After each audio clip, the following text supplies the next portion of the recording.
네, 여러분 혹시 그 세상에서 가장 인기 있는 단어가 뭔지 아세요? 역시 화자의 의도를 정확하게 파악하는 여러분들은 대단하십니다. 그래서 실제로 사랑입니다. 이 미국 MIT의 이 미디어 연구팀에서요, 2020년부터 22년까지 전 세계에 있는 소셜 미디어의 데이터를 분석해 보니까 사람들이 전 세계적으로 가장 많이 썼던 단어가 바로 사랑이라고 말을 합니다. 그만큼 어떤 말일까요? 그만큼 사랑을 받고 싶고 그만큼 사랑을 주고 싶은 게 사람의 본연의 마음이라는 건 거지요. 그러면 여러분 진짜 사랑은 도대체 무엇을 의미하는 걸까?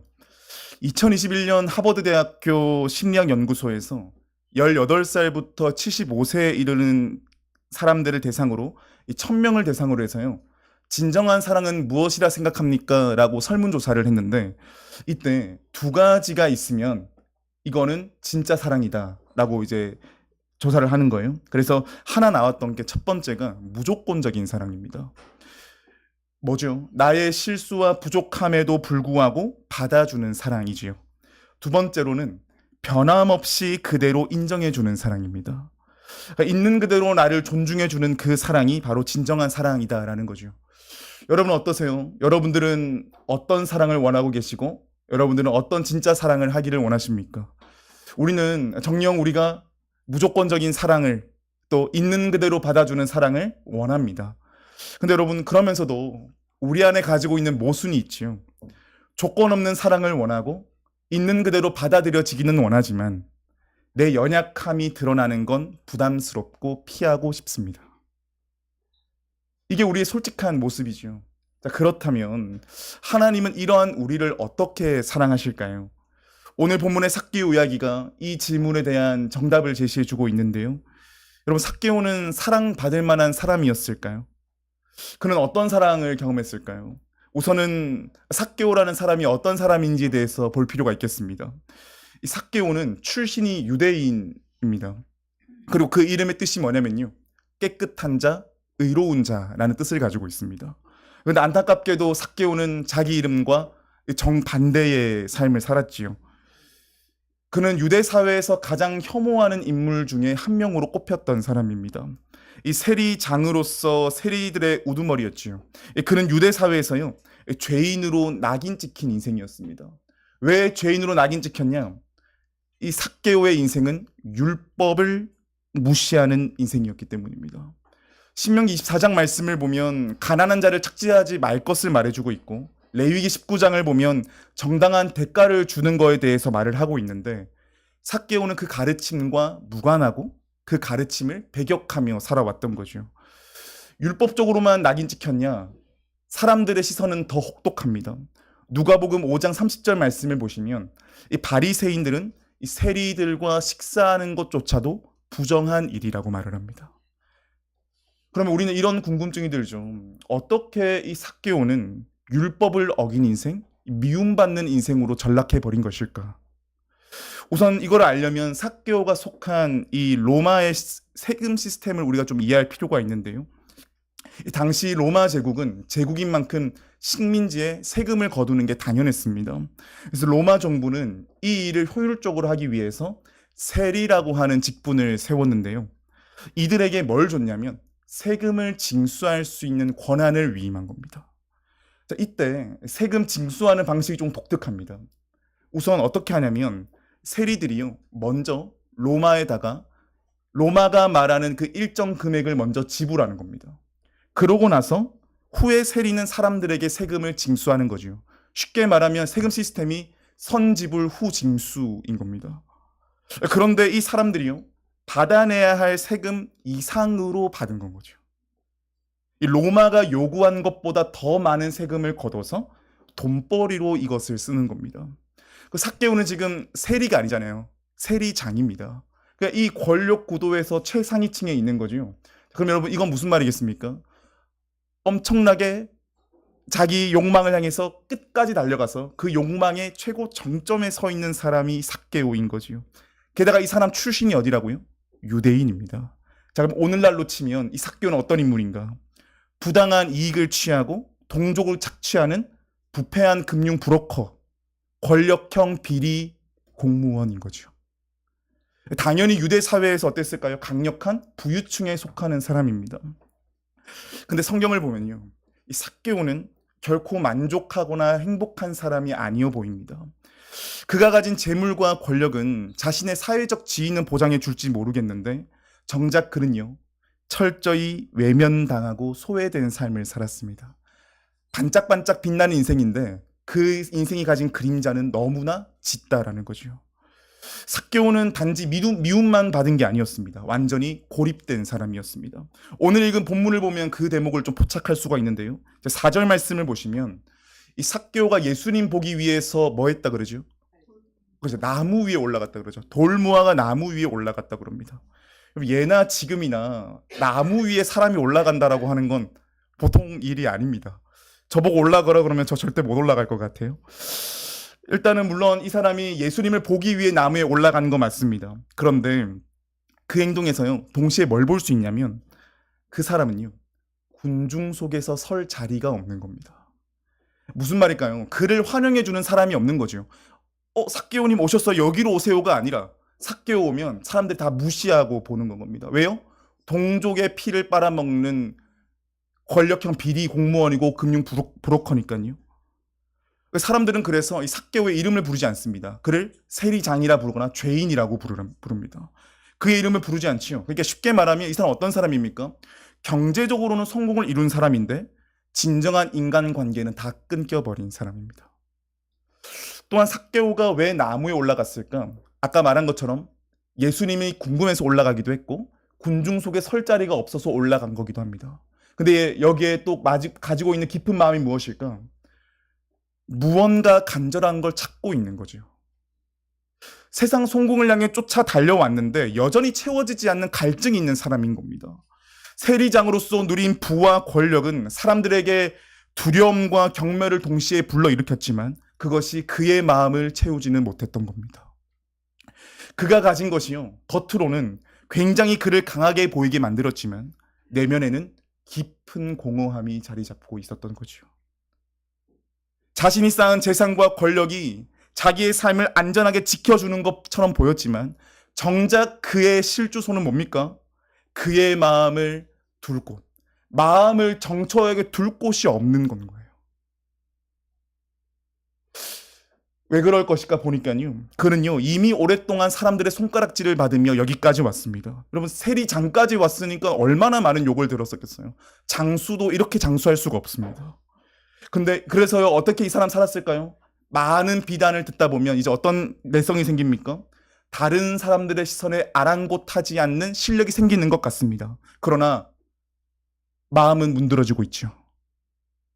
그 속은 어떨까요? 실상은 그 누구에게도 내 진짜 모습을 보일 수 없는 비참한 인생이 되었습니다. 화려한데 자기의 정직한 모습을 누구에게도 드러낼 수 없는 비극적인 인생이 된 거죠. 외로움과 단절 속에 살아가면서요, 그 사람의 마음 깊숙한 곳에는 설명할 수 없는 공허함이 자리 잡고 있습니다. 모든 것을 가졌지만 정작 사람답게 사는 게 무엇인지를 이제는 모릅니다. 이제는 그냥 이게 지금까지 온 게 너무나 멀리 왔기 때문에 그냥 이렇게 살다가 내 생이 마감되나 보다, 그렇게 자기의 생을 살아가고 있는 거예요. 근데 여러분, 나는 이렇게밖에 살아갈 수밖에 없어 라고 할 때 누가 삭개오를 찾아옵니까? 예수님이 그 인생을 찾아옵니다. 그리고 오늘 말씀의 제목처럼 주님께서 삭개오를 사랑하는 장면이 등장하는데요, 그렇다면 주님께서 한 인생을 사랑하신다고 할 때 그 의미가 무엇일까? 크게 두 가지로 볼 수 있습니다. 첫 번째로는요, 저를 한번 따라해 볼까요? 주님의 사랑은 나를 있는 그대로 받아주신다. 그렇습니다. 주님께서는 나를 있는 그대로 사랑하신다는 겁니다. 여기에서 출발해야 됩니다. 자, 한번 말씀을 볼까요? 주님께서 돌무화과 나무 위에 올라간 삭개오를 보고 어떻게 말씀하셨는가? 저희 5절 말씀을 함께 읽어보겠습니다. 예수께서 그곳에 이르사 속히 내려오라. 내가 오늘 아멘. 자, 예수님께서 삭개오를 보고 뭐라 말씀하시죠? 속히 내려오라. 내가 너의 집에 유하여야겠다. 이 말씀 한번 머물러 보시죠. 예수님께서 지금 삭개오의 집에 머물겠다 그럴 때 조건을 내세우지를 않습니다. 쉽게 말씀드리면 삭개오야, 네 집을 청소하고 나에게 사내 짐이 상을 차려주면 내가 갈게. 라든지 아니면 너 세리장이라고 하는 너의 직책 지금 내려놓으면 내가 너의 집에 갈게. 이런 식으로 말씀하지 않았다라는 거죠. 예수님은 현재 삭개오의 집에 가겠다고 말씀하십니다. 그리고 여러분 여기에서 유하여야겠다라고 할 때 헬라어로 데이라고 하는 동사가 쓰여지는데 이 동사는 그냥 쓰여지는 게 아닙니다. 그냥 유하여야겠다라고 할 때요. 이거는 단순한 방문이 아니라 하나님의 구원 계획 속에서 반드시 이루어져야 하는 필수적인 행위를 의미할 때 데이라고 하는 표현을 씁니다. 그러니까 이 무슨 말일까요? 예수님께서 삭개오를 방문하는 건 우연이 아니라는 거지요. 하나님의 주권적인 사랑이 역사하는 순간이라는 겁니다. 주님은 삭개오를 먼저 찾아가시고 있는 그대로 그를 받아주십니다. 주님께서는 삭개오의 과거도 그의 직책도 아니라 그가 하나님의 소유된 자임을 알려주십니다. 이 선언의 하이라이트는 바로 뭐냐면 이 문장의 처음 시작하는 삭개오야 라고 하는 이름을 부는 데서부터 시작합니다. 아까 말씀 중에 제가 말씀드렸죠. 사람들은 삭개오를 경멸했기 때문에 그 이름을 안 불렀다고요. 세리장으로 부르거나 죄인이라고 불렀습니다. 근데 예수님은 어떻게 했다고요? 그의 이름을 불렀습니다. 이거는 단순한 호명이 아닙니다. 이거는요, 그 사람의 존재를 회복시켜주는 겁니다. 존재 자체를 불러내주는 거예요. 너가 누구인지를 기억하라고 말씀하시는 겁니다. 그가 원래부터 하나님의 것임을 깨닫게 하는 것이요. 예수님은요, 세간의 평가와 달리 그 사람이 죄에 빠져 있든 사람들에게 외면을 당했든 그는 한순간도 하나님의 것이 아닌 적이 없었다는 걸 알려주십니다. 이와 비슷한 장면이 하나 또 등장하는데요. 저 이사야 43장 1절 말씀입니다. 저와 함께 노란색 글씨만 같이 한번 읽어볼까요? 내가 너를 지명하여 불렀나니 너는 내 것이람. 아멘.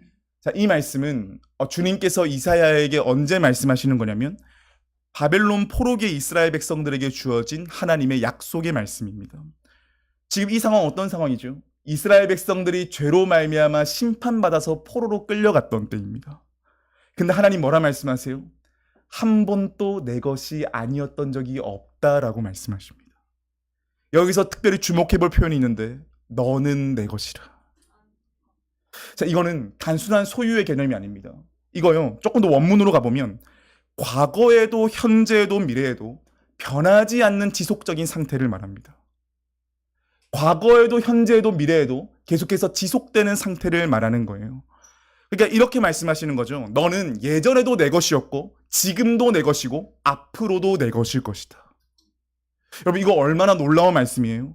인간관계는 어떻습니까? 누군가가 나에게 상처를 주고 아픔을 주고 핍박을 하면 그 사람 관계 끝입니다. 그래서 주님 어떻다라는 거지요?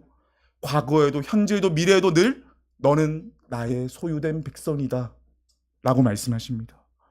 이스라엘 백성들은 죄로 인해 심판을 받고 포로로 끌려갔지만 하나님은 그들의 신분이 노예가 아니라고 말해줍니다. 그들이 연약해지고 실패하고 하나님을 멀리 떠났을지라도 여전히 하나님의 것임을 선언하십니다. 그래서 여러분 기억하세요. 내가 하나님의 소유되었다라고 할 때는 우리의 상태에 따라 바뀌는 게 아닙니다. 하나님의 신실하심에 따라 영원히 지속되는 것입니다. 기억하십시오. 자녀된 신분은 내가 결정하는 게 아니라 하나님이 이미 결정하셔서 우리에게 주신 것입니다. 그런 의미로 옆에 있는 분들과 이렇게 인사할까요? 우리는 하나님의 소유입니다. 이렇게 인사하겠습니다. 그렇기 때문에 여러분, 오늘을 살아가는 우리에게도 동일하게 적용됩니다. 때때로 우리 실패하지요. 넘어지지요. 쓰러지지요. 그런데 그럴 때 우리 어떤 마음 느낍니까? 주님이 나를 좀 덜 사랑하지 않을까? 이런 생각이 인간적으로 좀 듭니다. 맞죠? 그런데 그때 여러분 기억하세요. 너는 원래부터 내 것이었다. 네가 나를 떠나 있었다 할지라도 나는 너를 떠난 적이 없다. 이게 바로 예수님의 사랑입니다. 우리는 종종 내가 변화해야만 예수님의 사랑을 얻을 수 있다고 착각합니다. 내가 더 신실해져야 되고 내가 더 기도해야 되고 내가 더 거룩해져야 그 사랑을 받을 자격이 있다고 생각합니다. 물론 여러분, 신앙에 있어서 변화는 상당히 중요하고 소중한 가치입니다. 그런데 그 변화는 하나님의 사랑을 얻어내기 위한 조건이 아닙니다. 우리는 변화하기 때문에 하나님의 사랑을 받는 게 아니라 하나님의 사랑을 받았기 때문에 변화하는 것임을 믿으시기를 바랍니다. 이것이 복음의 핵심이고요. 그래서 여러분 기억하십시오. 하나님의 사랑은 우리의 목표가 아니라 우리의 출발점입니다. 이것을 잘 구도를 잡는 게 중요합니다. 하나님 사랑을 받아내겠어 하는 순간 신앙이 어떻게 될까요? 율법적이어집니다. 그런데 하나님의 사랑이 출발이야 하게 될 때 자유인으로 이 땅을 살아가게 됩니다. 그래서 여러분 로마서 5장 8절에서 우리 주님이 바울을 통해 이렇게 말씀하시죠. 저희 함께 읽겠습니다. 우리가 아직 죄인 되었을 때에 그리스도께서 우리를 위하여 죽으심으로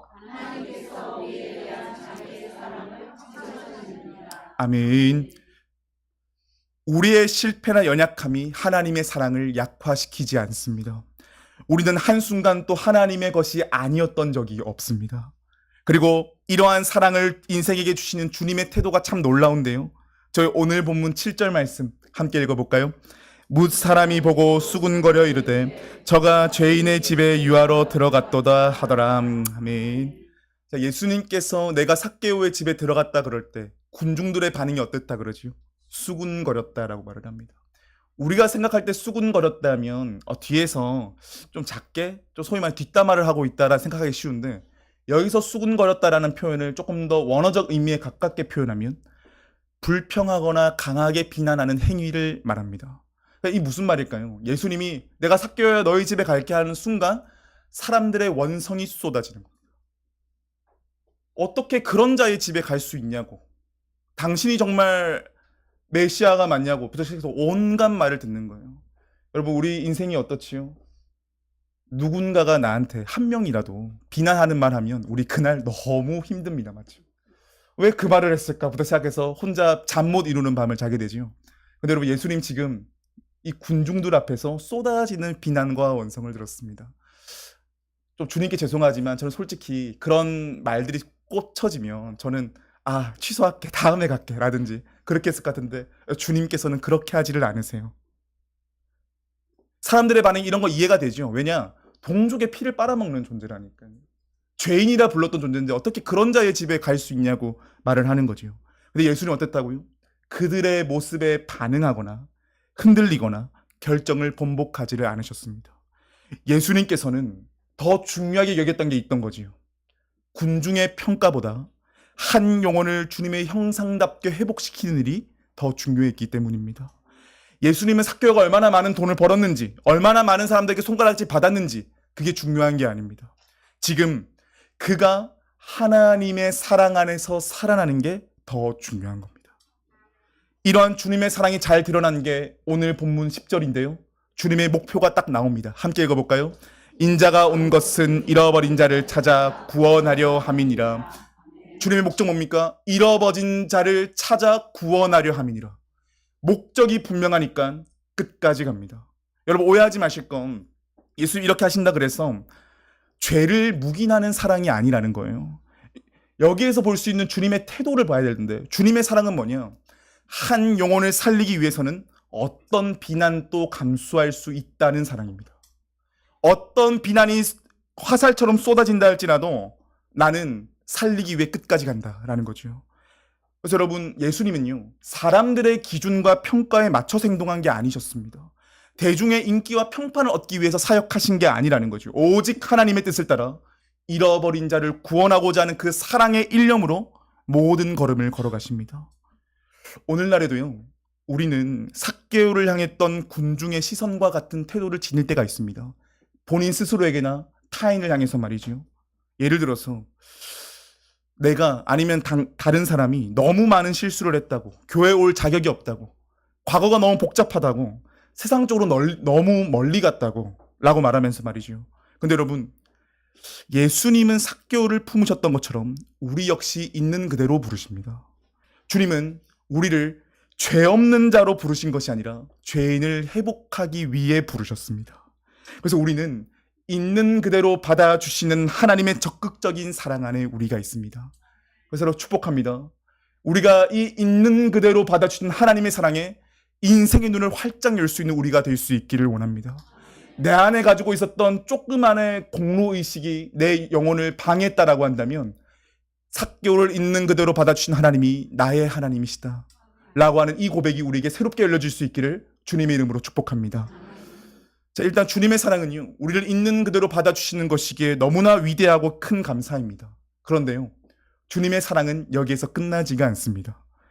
자, 주님의 사랑은 수용하는 것으로 끝나는 게 아니라 변화시키고 더 나은 삶으로 이끄시는 사랑입니다. 그래서 두 번째로 주님께서 나를 사랑하신다는 것은 무엇이냐? 한번 저를 따라해 볼까요? 주님의 사랑은 나를 변화시킨다. 주님의 사랑은 나를 변화시킨다. 첫 번째가 주님의 사랑이 나를 있는 그대로 받아주신다 그러면 이제 주님의 사랑은 나를 변화시킵니다. 자, 오늘 본문 6절에서 8절까지의 말씀을 함께 읽어볼까요? 급히 내려와 즐거워하며 영접하거늘 뭇 사람이 보고 삭개오가 서서 주께 여짜오되 주여 보시옵소서 내 소유의 절반을 가난한 자들에게 주겠사오며 만일 누구의 것을 속여 빼앗을 일이 있으면 내 갑절이나 갚겠나이다. 아멘. 6절을 보니까 삭개오가 예수님의 음성을 듣자마자 어떻게 했죠? 급히 내려왔다 그러죠. 급히 내려왔다 그래요. 자, 이 표현에서도 알 수 있겠지만 열정적인 움직임이고 적극적인 결단이 그 인생 가운데 섰다라는 겁니다. 그는 더 이상 이제 나무에 머무는 인생이 아닙니다. 나무에서 내려온 인생이 되었습니다. 이제 예수님 향해 내려왔고 즐거워하며 예수님을 내 집으로 초대합니다. 여러분, 이것이요, 예수님의 사랑을 경험한 자의 반응입니다. 예수님의 사랑은 단지 우리를 위로해 주시는 것뿐만 아니라 우리의 삶을 움직이게 만드는 능력입니다. 그래서 여러분 기억하세요. 진정한 하나님의 사랑은 어떠냐? 감동으로 끝나지 않고 삶으로 행동하게 됩니다. 이 부분을 존 스토트 목사님께서는 진정한 회심은 내적 감동에서 멈추지 않고 외적 행동으로 나타난다라고 표현하고요. 팀 켈러 목사님께서는 하나님의 사랑을 경험하면 삶의 우선순위가 바뀌고 행동이 바뀐다라고 말을 합니다.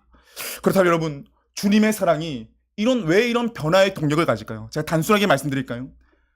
인간의 사랑도 그렇지만 하나님의 사랑은 본질적으로 사상이나 철학이 아닙니다. 위로 문구가 아니라는 거예요. 하나님의 사랑은 뭐냐? 인격적이고 살아있는 능력이라는 겁니다. 여러분, 그런 말 잘 아시죠? 특별히 우리 부부관계에 많이 쓰이는 말인데 사랑하면 닮는다라는 표현이 있습니다. 실제 여러분, 우리 교회에서도 우리 권사님, 집사님 혹시 장로를 보면 이렇게 닮았다 이렇게 보는 데가 있습니다. 그러면 정말 두 분이 많이 사랑하시는구나. 다들 약간 쓴미소를 지으시는 건 이걸 잘 모르겠는데. 그렇지요. 실제로 인생도 신앙생활도 마찬가지라는 겁니다. 한 인생이 하나님의 사랑 안에 거하게 되면 사랑이신 하나님을 닮아가게 됩니다. 주님께서 이걸 정확하게 아시는 거죠. 그래서 여러분, 레위기 19장 2절 말씀을 보면 우리 하나님께서 어떻게 말씀하시죠? 내가 거룩하니 너희도 거룩하라. 이거 그냥 맞닥뜨리면 너무 힘든 율법입니다. 나는 거룩할 수가 없는데 나보고 거룩하라 그러면 이거 굉장히 힘든 일이죠. 근데 주님께서 왜 이 말을 하실까?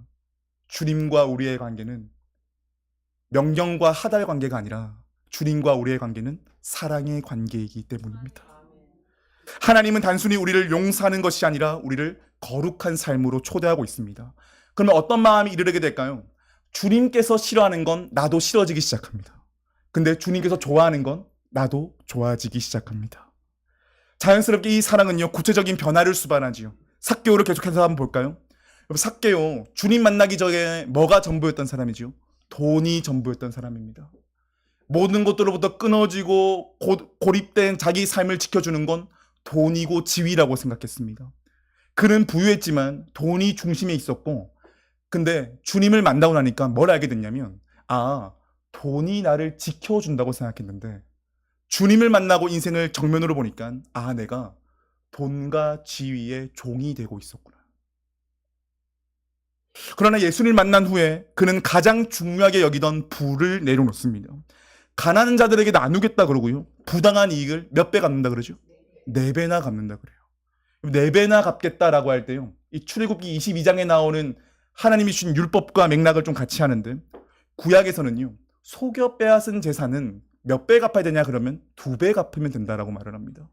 근데 여러분, 여기서 4배 갚는다고 하는 건 율법이 말한 것보다 더 크게 내가 헌신하겠다라고 하는 다짐인 거죠. 전 여기에서 복음의 놀라운 능력을 보게 됩니다. 율법은 명령을 해서 우리를 쪼들리게 만들지만 하나님의 사랑이라는 복음은 우리를 더 큰 나도 모르는 사이에 기쁨의 헌신을 낳게 됩니다. 그럼 여러분, 여기에서 우리가 삭개오에 뭘 볼 수 있을까요? 지금 그는 단순한 도덕적 변화가 일어난 게 아닙니다. 나 그동안 잘못했지. 다른 사람들 좋은 일 해야겠다. 이게 아니라는 거예요. 지금 그는 뭐가 바뀌었냐? 중요하게 여기던 모든 것이 뒤바뀌어 버린 겁니다. 중요하지 않았던 게 중요한 게 되었고 중요했던 게 중요하지 않은 것으로 바뀌어지게 된 거지요. 본문을 보니까 이 삭개오요. 자기의 재산을 포기할 때 그 감정이 어떻다 그러죠? 기쁘다 그럽니다. 저는 아직도 사실 이해 100% 이해되지는 않습니다. 가끔씩은 쿠팡이나 이런 구매하는 플랫폼에서도 할인 쿠폰만 못 써도 아쉬울 때가 있더라고요.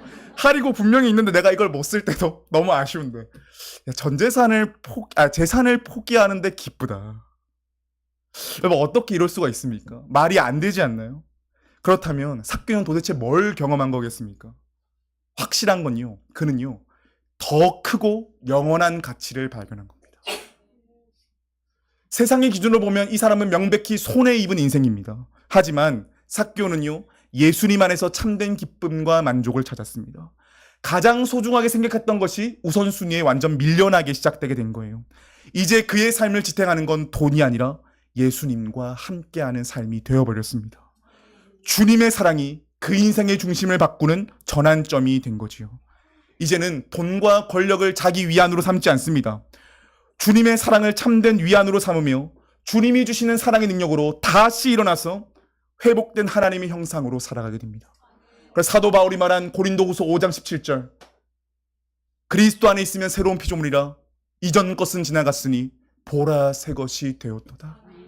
세리장인 인생이 하나님의 사랑으로 충분합니다라고 하는 삶으로 완전히 역전하게 됩니다. 여러분 우리에게도 마찬가지입니다. 누차 말씀드리지만 하나님의 사랑은 감정적인 감동에 머물러 있지 않습니다. 우리를 더 이상 과거에 가두지 아니하고 죄와 욕망과 상처와 결핍에 남겨두지 않으십니다. 참된 자유를 살게 하시고 새로운 피조물로 살아가게 만듭니다. 그래서 오늘 본문은요. 우리에게 돌직구 던지면서 질문하고 있습니다. 당신은 계속해서 나무 위에 오른 삭개오처럼 살 것인가? 아니면 예수를 만나 나무에서 내려온 인생으로 살 것인가?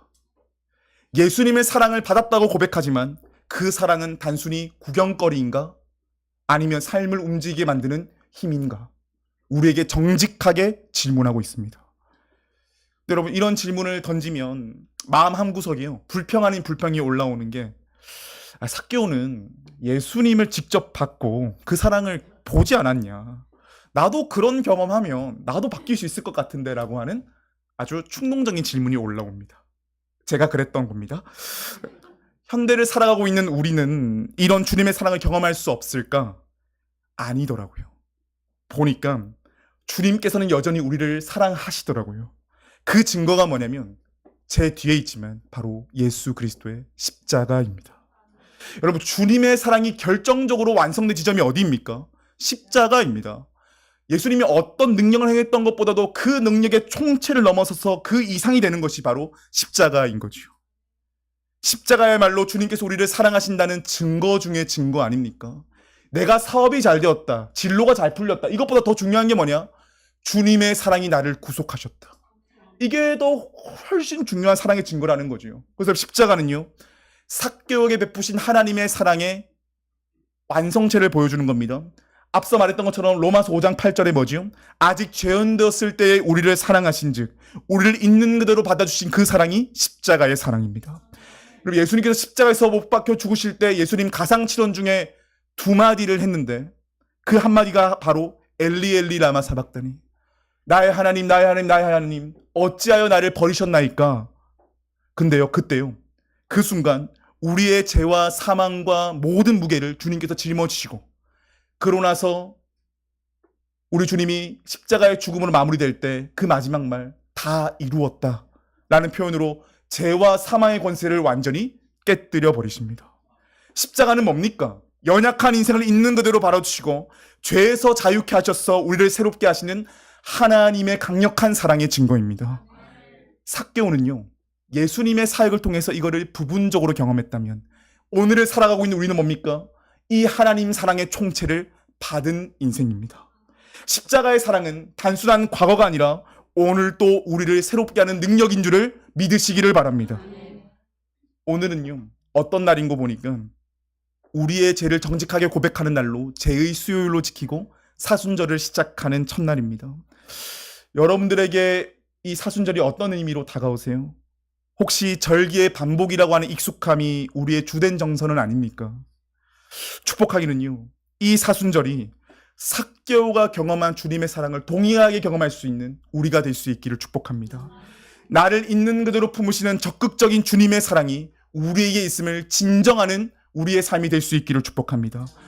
그리고 내가 주님께 용납받았다는 걸 넘어서서 나를 변화시키는 참된 하나님의 사랑의 역사가 있다는 것을 간증하는 우리가 될 수 있으면 좋겠습니다. 저는 새해가 되면서 그런 마음이 너무 들더라고요.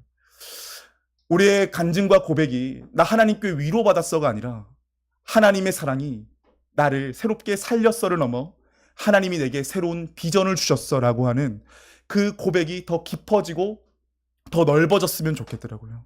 저는 그 사랑의 그 고백의 시작점이 바로 하나님의 사랑을 정면에서 받아들이는 데부터 출발한다고 저는 믿습니다. 그러면서 말씀을 정리하는데요, 오늘 수 1부 기도회 때 불렀던 찬양의 한 가사가 생각나더라고요. 주의 신실한 소망을 깊이 담으며 주 예수의 풍요를 채워가네. 하나님의 자녀로 명예 지켜가며 깊어진 삶을 주께 드리네. 이 찬양 한 꼭지인데요, 여러분 축복하기는 이번 사순절이 단순히 죄를 돌아보는 시간이 아니라 풍성한 하나님 사랑에 접속되는 시간 될 수 있기를 축복합니다. 오늘 말씀처럼 찬양의 가사처럼 이 사순절을 하루하루 지나갈 때 주님의 사랑 안에서 내가 깊어지고 예수님의 풍요를 채워갈 수 있는 시간 될 수 있기를 원합니다. 신앙이 형식이 아니라 하나님의 자녀로서 하나님의 명예를 지켜간다라고 하는 이 영광스러움 안에 우리가 거할 수 있기를 축복하고요. 그래서 주님의 신실한 사랑에 반응하며 성숙한 그리스도로 살아가는 우리가 될 수 있기를 축복합니다. 여러분 기억하십시오. 하나님이 나를 사랑하십니다. 이 시간에 주신 말씀과 은혜를 기억하면서 찬양하며 주님께 나아갈 수 있기를 원하는데요, 저희 함께 오직 주의 사랑에 매여 함께 노래할 때에 나를 있는 그대로 받아주시는 하나님의